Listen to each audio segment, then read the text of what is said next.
The future of biology learning can be found inside these VR goggles, immersing students in critical lab work without leaving the comfort of their couch. I've put on my lab coat and gloves. Now I'm tasked with identifying genetic mutations that determine the sex of worms. I have access to microscopes, a centrifuge, and an entire lab, all produced in virtual reality. The learning goal there is to put science into practice, and a lot of that happens in here. Michael Angeletta is helping spearhead ASU's first fully online biology degree. The biggest challenge, getting students the required lab work without having to come to campus. And we send students to Antarctica to do experiments on organisms they'll never see in their lives.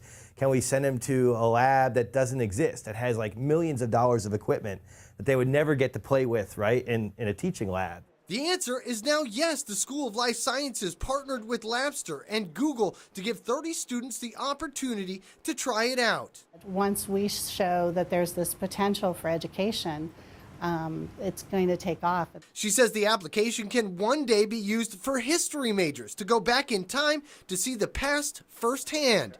But are virtual labs giving students the training they need when they enter the real world? Recent studies show that when students were trained to do this sort of activity in VR, they were just as effective at going into the lab and doing it for real. A different route getting the same results. He says in the future, students will have access to even more powerful technology that will also allow them to feel the equipment even when it's not there. People are already working on technologies. In fact, there's an engineer at ASU working on the technology of putting a glove on and being able to feel responses in that, right? In Tempe, I'm Cameron Polum, ABC 15 Arizona.